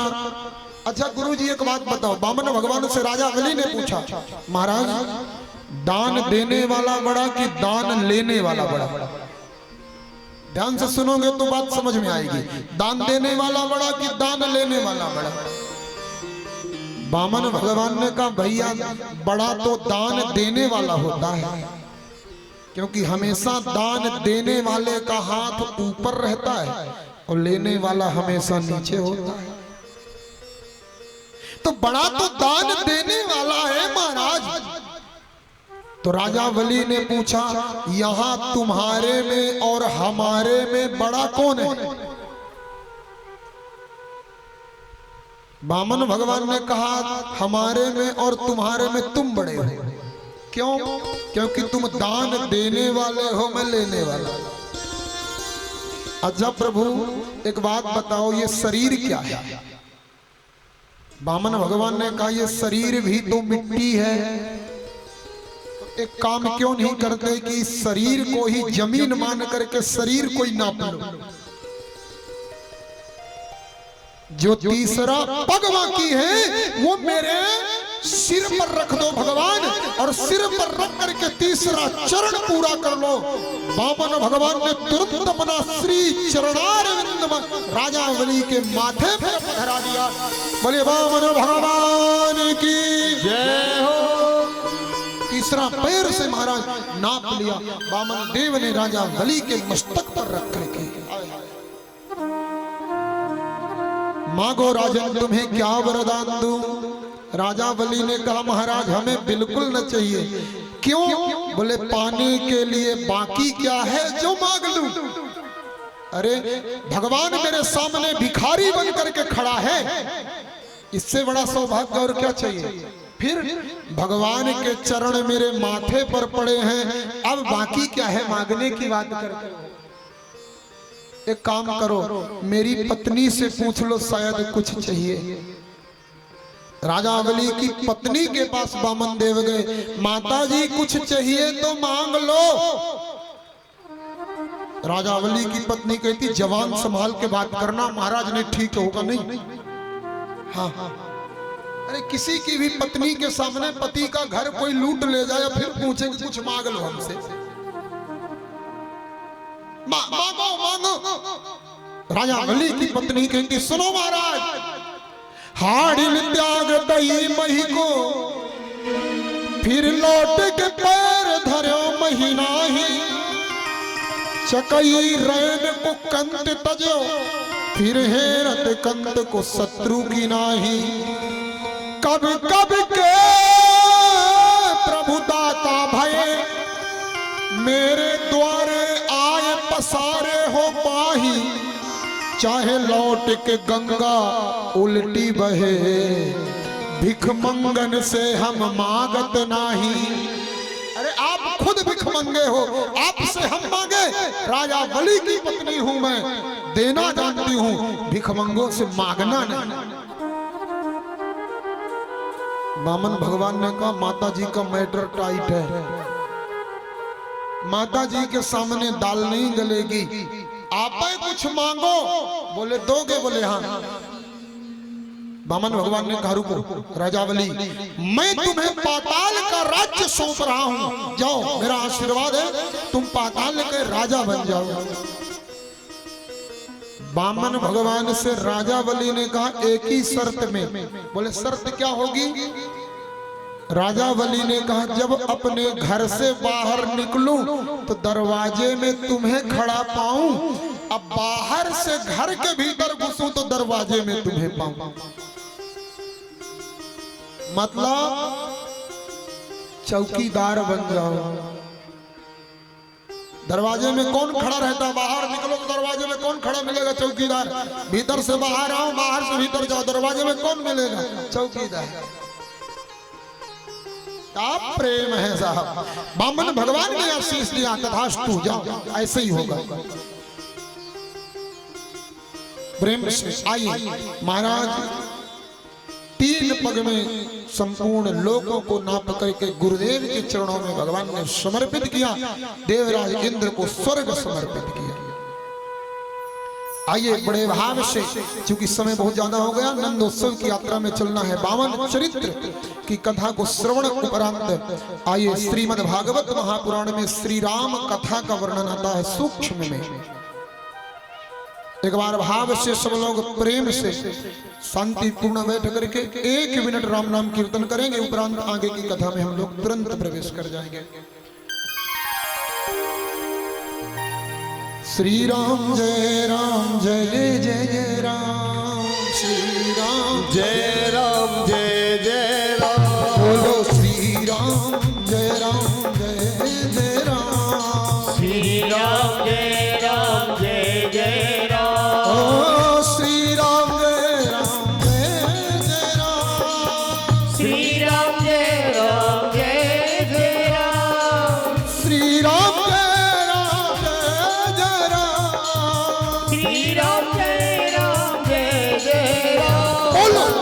राम जय राम। श्री राम जय राम जय जय राम। बोलो श्री राम जय राम जय राम। श्री राम जय राम जय जय राम। बोलो श्री राम जय राम जय राम। श्री राम जय राम जय राम। दीर्घ बाहु के पुत्र महाराजा दिलीप के पुत्र महाराजा रघु और महाराज रघु के पुत्र महाराजा अज और महाराजा अज के पुत्र चक्रवर्ती नरेश महाराज दशरथ जी। और दशरथ जी के घर में चार लाला हुए। बोले राजा रामचंद्र भगवान की जय हो। लाडले लखन लाल की जय हो। शत्रुसूदन लाल की जय हो। भरत भुवन की जय हो। एक बार प्रेम से बोलिए जय जय श्री सीता। जय जय श्री सीताराम। जय जय श्री सीताराम। ये सूर्यवंश की परंपरा को हम लोगों ने सूक्ष्म में सुना। आइए प्रेम से चंद्रवंश की कथा को महाराज श्री सुखदेव गोस्वामी ने राजा परीक्षित को सुनाया। कथितो वंश विस्तारो भवता सोम सूर्यो। महाराज आपने बड़ा सुंदर सूर्यवंश सुनाया, कृपा करके अब चंद्रवंश के हंस भगवान श्री गोविंद के प्राकट्य की कथा को सुनाए। राजा परीक्षित ने प्रश्न किया। गुरुदेव उसी समय बताने लगे, नारायण नारायण की नाभि से कमल, कमल से ब्रह्मा, ब्रह्मा से अत्रि, अत्रि के पुत्र चंद्र। इसी वंश में आगे चल करके महाराज सूरसेन होते हैं। सूरसेन के पुत्र महाराज वसुदेव जी होते हैं। वसुदेव जी का विवाह पूर्व में हो चुके थे। कंस की एक लाडली बहन थी देवकी। वसुदेव जी कंस के मित्र थे। कंस ने विचार किया, वही रहिए ना योगी जी। कंस ने विचार किया कि मेरी लाडली बहन है, इसको और कहां ब्याहूं। मैं अपने मित्र के साथ में अपनी बहन को ब्याह देता हूं। और कंस की जो लाडली बहन थी महाराज देवकी का विवाह कंस ने वसुदेव जी के साथ कर दिया। दहेज में 400 घोड़े, 400 हाथी, 1500 रथ, सोना चांदी हीरा मोती माणिक पन्ना पुखराज, 200 नौकर, 200 नौकरानी दहेज में दिया। बिना मांगे दिया, मांगने से नहीं, बिना मांगे प्रेम से दिया। अपनी बहन को इतना प्रेम करता था कंस। जब विदा करने का समय आया तो कंस कहता है अपनी बहन को ससुराल तक मैं छोड़ के आऊंगा। रथ लेकर के चला। रास्ते में जैसे मथुरा के प्रमुख द्वार पर पहुंचा, अचानक आसमान में बादल गड़गड़ाने लगे। आकाशवाणी हुई, एक कंस तो जिस बहन को लेकर के जा रहा है ना छोड़ने, इसी बहन का 8वां बेटा तेरा काल होगा, जो तेरी मृत्यु का कारण बनेगा। तुरंत लाया, ला करके जेल में बहन को बंद कर दिया। माँ देवकी का पहला पुत्र प्रकट हुआ, पहले पुत्र की हत्या कर दिया। दूसरा हुआ, दूसरे को मारा। तीसरा हुआ, तीसरे को मारा। 6 पुत्रों को मार दिया। 7वीं बार भगवान संकर्षण मां देवकी के गर्भ में पधारे। गोविंद ने संकर्षण भगवान को आकर्षित करके देवकी के गर्भ से रोहिणी के गर्भ में स्थापित करा दिया। देवी देवता कंस के अत्याचार से त्रसित होकर के भगवान से प्रार्थना करते हैं, हे प्रभु अब तो आ जाइए, ये पापी बड़ा अत्याचार करता है। सत्यव्रत सत्य परम त्रिसत्यम सत्यस्य योनिवनितम च सत्य सत्यस्य सत्यामृत सत्य नेत्रम सत्यात्मकम त्वां शरणं प्रपन्ना। भगवान की गर्भ स्तुति किया। मेरे प्रभु मां देवकी के गर्भ में पधारे। समय व्यतीत हुआ, भादव का महीना आया, कृष्ण पक्ष आई अष्टमी तिथि आई, आधी रात के समय अचानक आसमान पर बादल छा गए, बिजली चमकने लगी, बादल गरजने लगे, मूसलाधार बरसात प्रारंभ हुई, मानो प्रकृति भगवान के स्वागत में संतुष्ट। सब देवगणों को भगवान ने आदेश दिया, जाओ ग्वाल वाल बन करके तुम ब्रजमंडल में आ जाओ। सारे देवता गोपी ग्वाल बन करके, देवियां गोपी बन गई, देवता ग्वाल वाल बन गए। भादव का महीना है। मेरे दीन दयालु प्रभु माँ के गर्भ से आज सामने मैया के समक्ष प्रकट हो गए। बोले देवकी नंदन भगवान की जय हो। माँ स्तुति करने लगी, आपकी जय जयकार हो सरकार, आपकी जय जयकार हो। ब्रह्मांड बालम भवनै कपालम यशो विशालम शिशुपाल कालम। भगवान कहते हैं माँ हो, मैं आपका बेटा हूँ, आप प्रार्थना कर रही हो, यह कैसी नीति है? मैया देवकी कहती हैं अगर बेटा बन के आए होते तो गोदी में उठा लेती। 4 फीट हमसे भी ज्यादा बड़े हैं। दुनिया से बताऊंगी कि ये मेरे पेट से बेटा जन्म लिया है, दुनिया वाले क्या बोलेंगे? ठाकुर जी ने कहा क्या करूं? बोले छोटे बनो। ठाकुर जी तुरंत मेरे छोटे बन गए। माँ के प्रेम में वसीभूत वात्सल्य सुख देने के लिए मेरे भगवान छोटा सा स्वरूप धारण किया। भगवान नारायण ने वसुदेव जी को आदेश दिया, हे वसुदेव जी, हे पिताश्री, आप मुझे मथुरा में मत रखिए, ले चलिए, चल करके नंदगाम में गोकुल में मुझे नंद बाबा यशोदा मैया के यहाँ छोड़ करके आइए, वहां एक कन्या का जन्म हुआ, उसे लेकर के आ जाइए। वसुदेव जी ने कहा हाथ में हथकड़ी लगी है। भगवान ने कहा उठा के देखो। जैसे उठाने के लिए झुके, हथकड़ी खुल गई। बोले पैरों में बेड़ियां, जैसे एक कदम आगे बढ़े बेड़ियां खुल गई। जेल में पहरेदार थे सब सो गए, ताले बंद थे, सब ताले खुल गए। और लेकर के मेरे गोविंद प्रभु को अब गोकुल की यात्रा में श्री वसुदेव जी गए। गोकुल पहुंचे, आधी रात का समय था। माँ यशोदा के गर्भ से कन्या ने जन्म लिया था। वह कन्या ने जन्म ले लिया, मैया को पता भी नहीं चला। कन्या को वसुदेव जी ने उठाया और कन्या की जगह गोविंद को लेटाया और कन्या को लेकर के वसुदेव जी मथुरा आ गए।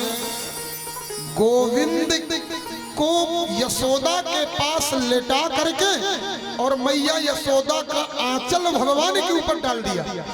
भगवान ने रोना शुरू किया। जैसे ही रोना शुरू किया, सारे गोकुल में आनंद मच गया। बधाई हो, बधाई हो, नंद महर घर लाला आयो, बधाई हो, बधाई हो। दौड़ी दौड़ी सुनंदा बुआ आई। आकर के देखा तो नीलमणि की तरह एक लाला पड़ा था पास में, लेकिन ऊपर आंचल पड़ा था। अरे 100 बार बधाई लोगों, 100 बार बधाई लोगों, अरे लाखों बार बधाई। पंडित जी से निवेदन करूंगा, झांकी आज की जरूरत थी, आज ही लाया जाए। नंद जी के अंगना में बज रही आज बधाई, नंद जी के अंगना में बज रही आज बधाई, नंद जी के अंगना में बज रही आज बधाई, नंद जी के अंगना में बज रही आज बधाई। बधाई हो, जय हो।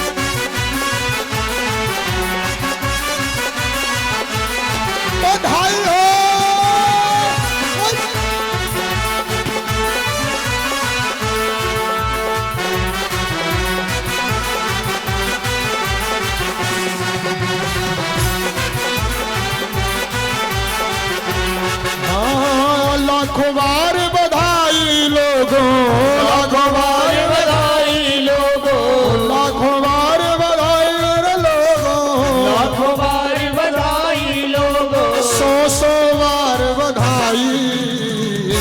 नंद जुगे अंगना में बज रही आज बधाई, नंद जुगे अंगना में बज रही आज बधाई।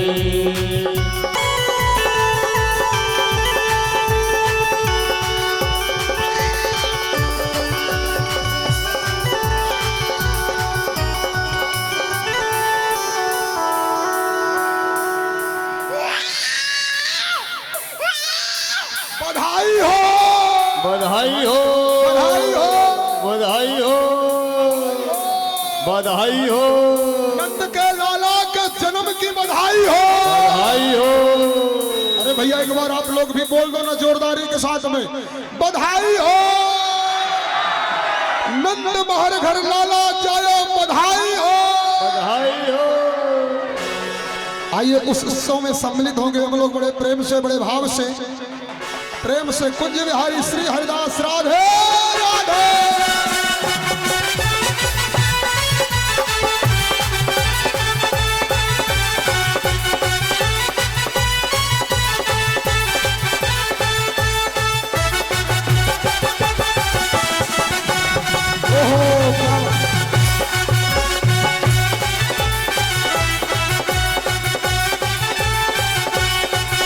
देखिए श्री राधे, हरि बोल। आनंद महोत्सव की दिव्य यात्रा है और इस यात्रा में आदरणीय नरसिंहपुर से श्री दिनेश दुबे जी आज पावन नंद यात्रा की महोत्सव पधारे हैं नरसिंहपुर से। एक बार स्वागत के लिए तालियां बज लीजिए, भाव से बधाई हो। बधाई हो। माता जी के साथ में पधारे हैं, बहुत बहुत साधुवाद, स्वागत, वंदन, अभिनंदन आपका। और उमरिया से आदरणीय श्री रूप सिंह जी पटेल साहब, श्री नीमखेड़ा से मनोज भैया जी, और पौनिया से श्री दीवान जी, प्रकाश जी, आप सब लोग पधारे हैं। पधारे हुए संपूर्ण श्रद्धालु जनों का हृदय से स्वागत, वंदन, अभिनंदन प्रेम से। जी अब विराज जाएंगे, बैठे, आरती बाद में अपन करेंगे। बैठाइए पंडित जी, विराजे। हरि बोल श्री राधे जी। हाँ वहीं पर विराजे, थोड़ा सामने से भीड़ हटाइए। गोविंद जी व्यवस्था बनाइए, बच्चों को किनारे करिए थोड़ा सा। एक बार पूरे आनंद में आकर के, भाव से आकर के, प्रेम से बोलिए, बोला श्री राधे।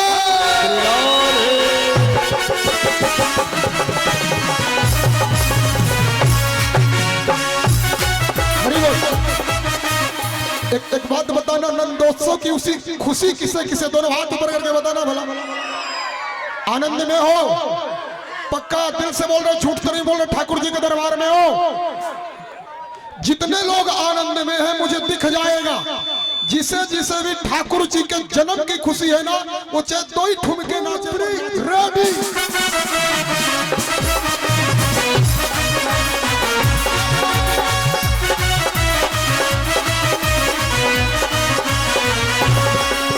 बधाई हो।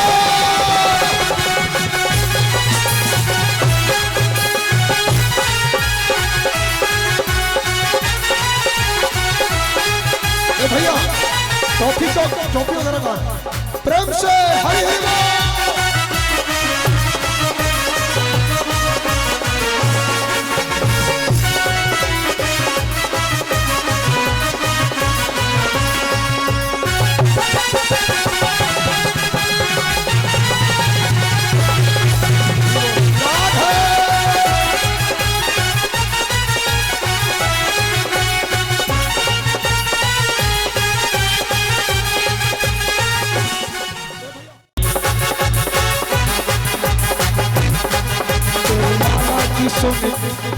तेरे लाला की सुन के मैं आई, यशोदा मैया दे दो बधाई। लाला जन्म सुन आई, यशोदा मैया दे दो। आरती बाल कृष्ण की जय, आरती बाल कृष्ण की जय। अपनो जन्म सुफल कर ली जय। ओ अपनो जन्म सफल कर लीजिए। आरती बाल कृष्ण की जय। आरती बाल कृष्ण की जय। अपनो जन्म सुफल कर लीजय। अपनो जन्म सफल कर लीजिए। श्री हरिदास।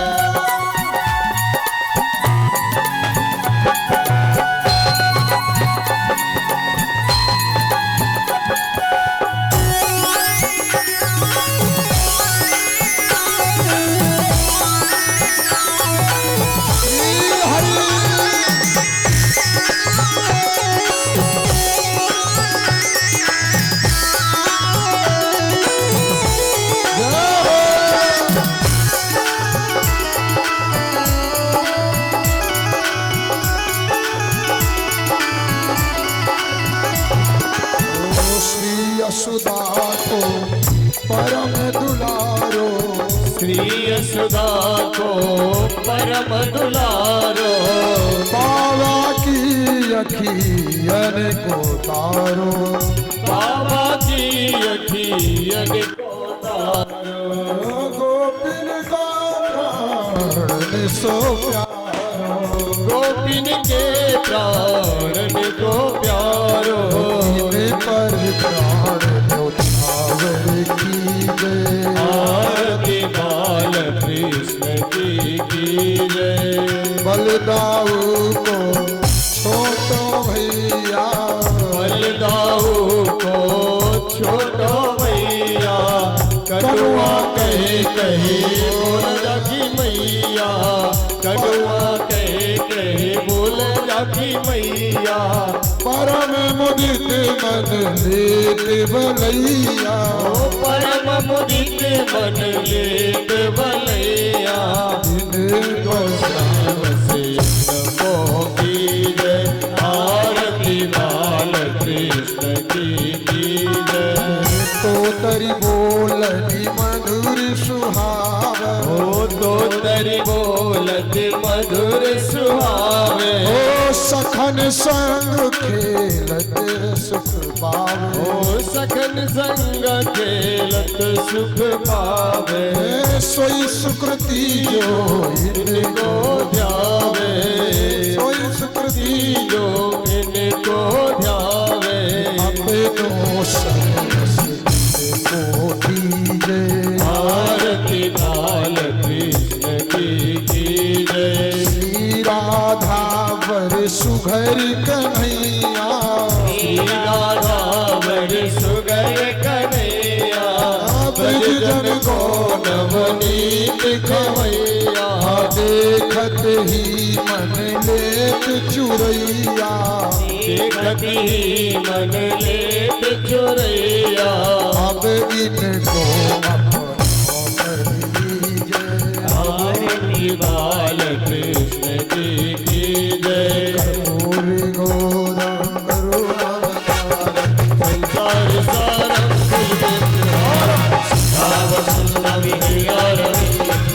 भवानी ललितं नमामि। हरे कृष्णा हरे कृष्णा जगतो हरे राम राम हरे हरे श्री कृष्ण गोविंद हरे हरे मुरारी नाथ नारायण गोविंद हरे मुरारी नाथ नारायण जलेन शीतलीकरणं पुष्पै देवाभिवन्दनम् आत्माभिवन्दनम् आत्मरक्षार्थे मंत्र पुष्पांजलि कुर्यात्। ओम ॐ यज्ञेन यज्ञमयजन्ते देवस्तानि धर्माणि प्रथमान्नासन्नः हेनाकं महिमानः सचन्त यत् पूर्वे साध्याः सन्ति देवाः।